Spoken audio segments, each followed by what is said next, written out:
Okay students, now we will talk about the next step of the extraction, that is the smelting.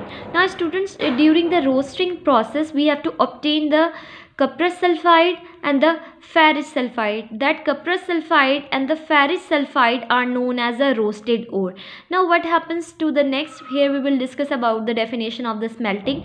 The further heating of the roasted ore with the sand flux and the coke in the presence of the excess of the air in the blast furnace is known as smelting. Now students, when the roasted ore like the cuprous sulfide and the ferrous sulfide, when further heated in the presence of the excess of the air and the presence of the sand flux and the coke, this process is known as smelting. Now students, here we will discuss about the process of the smelting, that what type of reaction takes place during the process of smelting. Here this is a second heading.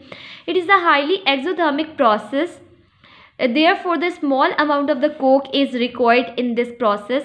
In the process, the first cuprous sulfide oxidizes to form the ferrous oxide, which reacts with the sand to form the iron silicate slag, and it is being lighter to raise to the top and it is removed from the upper hole. Now students, as I am saying that in that process smelting, the ferrous sulfide and the cuprous sulfide that are known as roasted ore are heated with the excess of the oxygen. So here we will discuss about the first one, that is the ferrous sulfide. Now students, look at this. Here this is the 2FeS ferrous sulfide when reacts with the 3 moles of the oxygen. Now students, as you know, there are the total 6 oxygen, in which this I basically Fe, when reacts with the 2 oxygen, they form the ferrous oxide 2FeO. Now what will be the remaining? Here the 2 sulfur from this, when reacts with the 4 oxygen, they form the volatile sulfur dioxide and evolve out in a form of a gas. Now students, here this is the formation of the ferrous oxide. Now student, that ferrous oxide when reacts with the sand, that is known as silicon dioxide, it is converted into the FeSiO3, that is known as the iron silicate slag. Now student, the weight of the slag is very lighter. It is very lighter in nature, so that slag is easily removed out from the upper hole.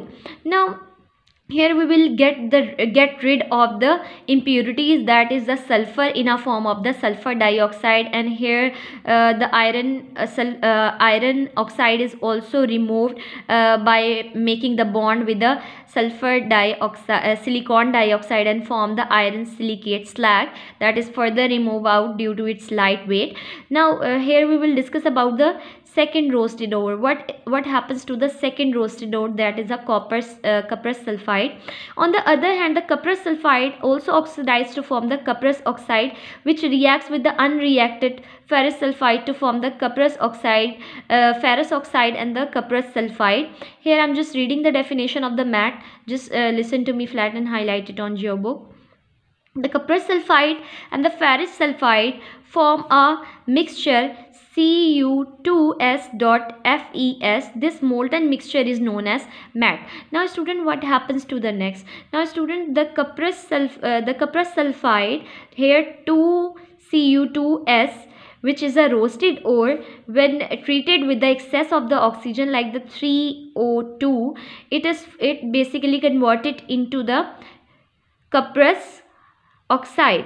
Now just look at this. Here this is the cuprous oxide. Here the copper reacts with the here the 4 copper reacts with the 2 oxygen and convert it into the cuprous oxide, and here the remaining 2 sulfur when reacts with the 4 oxygen, it is converted into the sulfur dioxide, that is removed out in a form of gas. Now here students, this sulfur is the impurity. Now here we can detach the sulfur from the copper, because copper is our desired matter. We have to separate it from the sulfur. Now the sulfur is basically form the bond with the oxygen and it is converted into the volatile sulfur dioxide. Now what happens to the next? Now students, there are few amount of the ferrous sulfide that remains in the chamber. Now student, what happens when the cuprous oxide reacts with the remaining ferrous sulfide? It is converted into the cuprous sulfide, and it again form the cuprous sulfide and form the FeO, that is the ferrous oxide. Now student, the combination of the cuprous sulfide and the ferrous sulfide, that the mixture of the cuprous sulfide and the ferrous sulfide is known as MET.